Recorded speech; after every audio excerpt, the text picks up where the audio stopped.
Hi guys, good morning. Ang date pala natin ngayon ay November 27, 2024.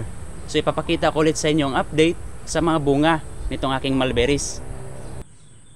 Ang una kong ipapakita sa inyo ay itong aking Australian mulberry.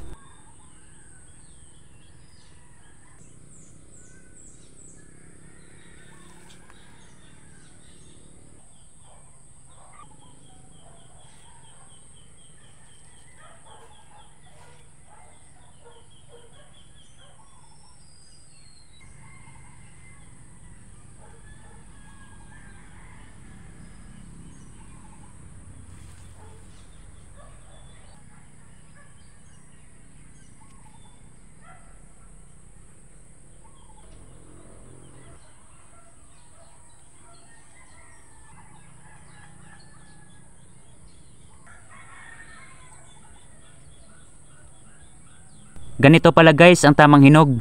Nagiging dark na.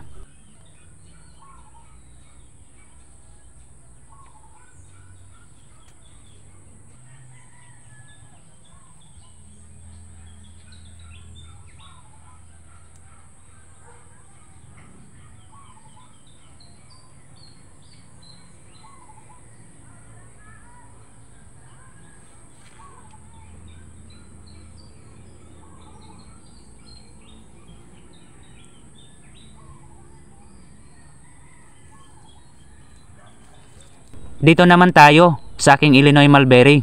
Kapag maraming sanga, ay marami din ang kanyang bunga.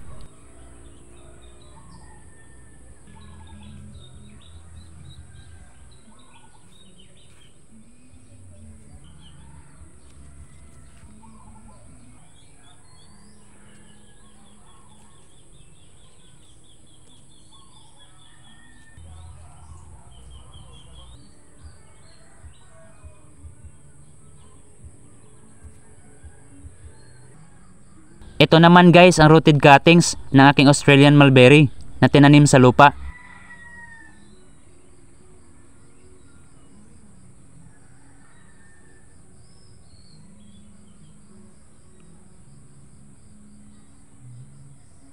Kahit nagbunga na ito, ay pinutulan ko ang mga umusbong at tingnan ninyo, nagkaroon ng mga bunga ulit. Ngayong hapon lang ay nakita ko na may kagat na ng ibon ang ibang mga bunga. Kaya pinitas ko na lang yung maitim na. Kadalasan ay binabalot ko ang mga bunga sa dahon ng kakao para proteksyon na din sa mga ibon.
So guys, nandito ulit ako ngayon sa tanim ko na mulberry para ipakita sa inyo ang update. So ang date pala natin ngayon ay November 30, 2024.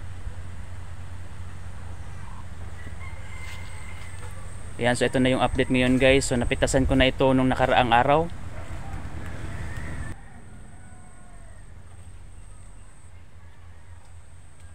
Hihintayin ko na lang na mahinog ang ibang mga bunga nito.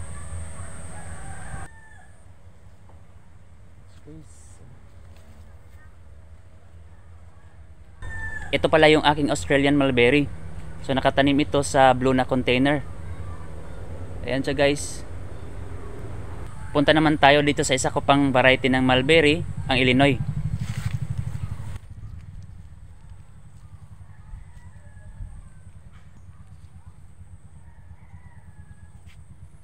Hindi na ganun karami ang mga bunga ng aking mulberries kasi napitasan ko na ito at ang ibang mga bunga ay nalaglag na o di kaya ay kinain ng ibon.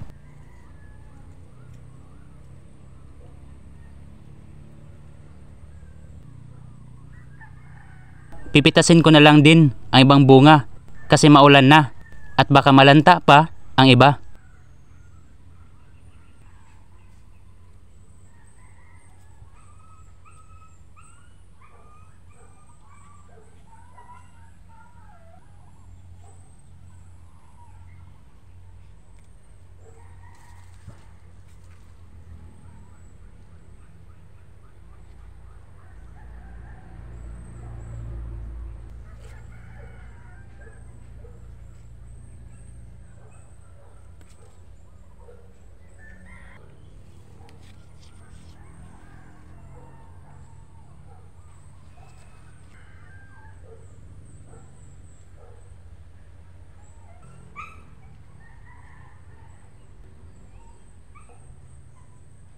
So ito guys, yung nakuha kong mga bunga dun sa dalawang container.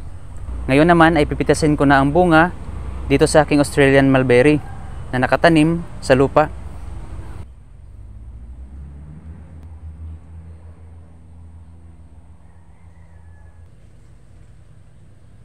Ito naman guys ang update dun sa mga tinanim ko na cuttings. Buhay na sila. Ang nakikita ninyo ay mga Australian mulberry at meron din ditong 4 lang na cuttings ng Illinois mulberry.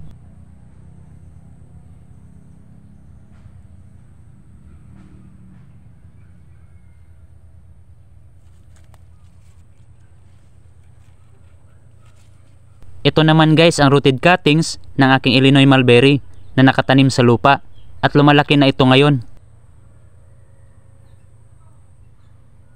Dito naman ay may pinatubo din kaming ibang variety ng mulberry. Hiningi ito ng nanay ko sa kakilala niya.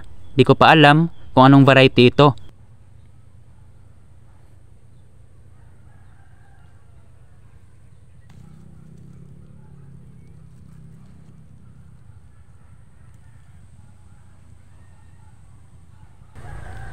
So ayan guys, ito na yung mga nahugasan kong mga bunga.